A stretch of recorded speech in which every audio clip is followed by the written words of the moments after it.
ছোট বাটিতে রান্না করেছি আজকে চিকেন।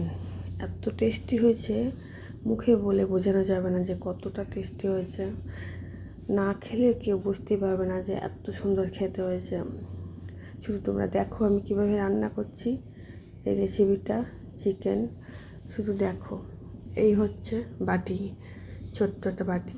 এই বাড়িতে আমি ছেলেকে দুধ খাইয়েছিলাম ছোটোবেলায়, সেই বাড়িতে রান্না করেছি। এই হচ্ছে তেল, আমি এইটুকু তেল দিয়ে রান্না করব।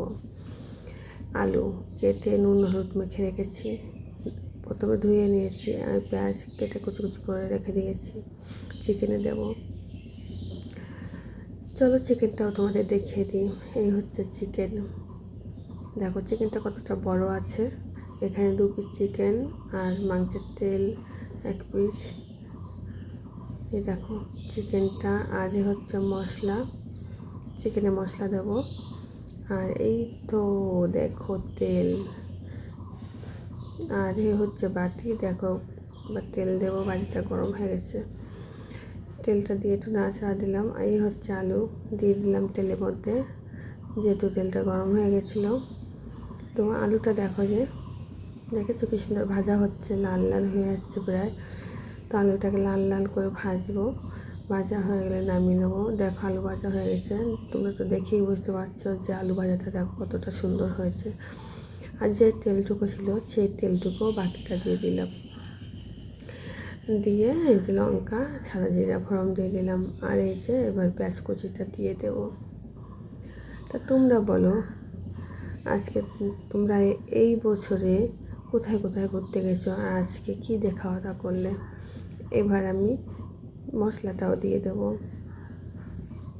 মশলাটা দিয়ে এবার বাটিতে যেটুকু একটু মশলা লেগেছিলো সেখানে একটু জল দিয়ে মশলাটা দিয়ে দিলাম, বাটিটা ধুয়ে। এবার আমি নাড়া দেব। চলো গ্যাসটা একটু দেখি কতটা বাড়ানো আছে, একটু বাড়িয়ে দিলাম। এবার মশলাটাকে দিয়ে ভালো করে নাড়াচাড়া দেবো, ভালো করে কষিয়ে তারপর মাংসটা দেবো। মশলা কষানো হয়ে গেছে, এবার মাংস এক এক করে সব দিয়ে দেবো। তোমরা শুধু রান্নাটা দেখো আর এইভাবে বাড়িতে যদি ট্রাই করো, খেয়ে বলবে সত্যি এত সুন্দর লাগছে খেতে, কি বলবো। আর আমি তো প্রথমে ভেবেছিলাম ছোটো বাড়িতে রান্না করবো, না জানি কেমন হবে খেতে। হ্যাঁ হয়তো পড়ে যাবে, পারবো না। আমার ছেলে তো প্রথম দিন বলে কি, মা আমি খাবো না ছোটো বাড়িতে রান্না করলে। আবার রান্না করার পরে বলে কি আমি খাবো, মানে এত সুন্দর খেতে হয়েছে কি বলবো। তো দেখো মাংসটাও কষানো হয়ে গেছে প্রায়। এবার আলুটাও দিয়ে দেবো, আলুটা দেওয়ার পরে আর একটু কষাবো, ভালো করে কষিয়ে নেব। আর কী বলতো, দেখো এই বাড়িতে যে আমি রান্না করেছি এত সুন্দর হয়েছে। আর দেখছো কী সুন্দর কষাচ্ছি, মাংসটাকে ভালো করে কষিয়ে নিচ্ছি। এটুকু কষানো হয়েও গেছে, দেখছো সাইডে দেখো তেল ছেড়ে গেছে, মানে তেল ছেড়ে দিলে মানে কষানো হয়ে গেছে। জল দিয়ে দিলাম। এবার মশলাটা গরম মশলা দিয়েও এবার নামিয়ে নেবো, যেহেতু মাংসটা হয়ে গেছে আমার।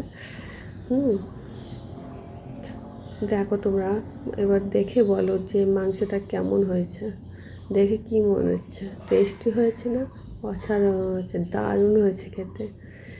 জিভে জল এসে যাবে যা দেখবে এই ভিডিওটা। তো মাংসটাকে নামিয়ে নিলাম ছোট্ট একটা বাটিতে।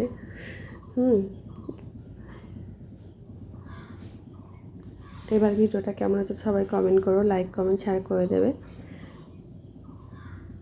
চলো তাহলে আমি এবার খেতে বসি, এত সুন্দর করে রান্না করলাম, ভাত খাবো এখন। চলো তোমরা দেখবে। তো এই দেখো মাংস আমিও নিচ্ছি বাটিতে করে, এখানে যা মাংস আছে দুজনে খাওয়া যাবে। তো আমি 1 পিস মাংস 1 পিস তেল আর 2 পিস আলু নিলাম, আর চামচটা একটু চেটে খেলাম, দেখলাম কেমন লাগছে। তো দেখলাম দারুণ দারুণ দারুণ হয়েছে, বললাম না মুখে বলে বোঝানো যাবে না এত সুন্দর খেতে হয়েছে। যে খাবে সে বলবে উফ কী খেলাম অমৃত। তো দেখো ছেলে বলছে কি তুমি কয় পিস নিয়েছো, মনে হচ্ছে বড় নিয়েছো, আমি তো নিই। তাই আমি যে তুই নিবি, আমি তো চেটেছি।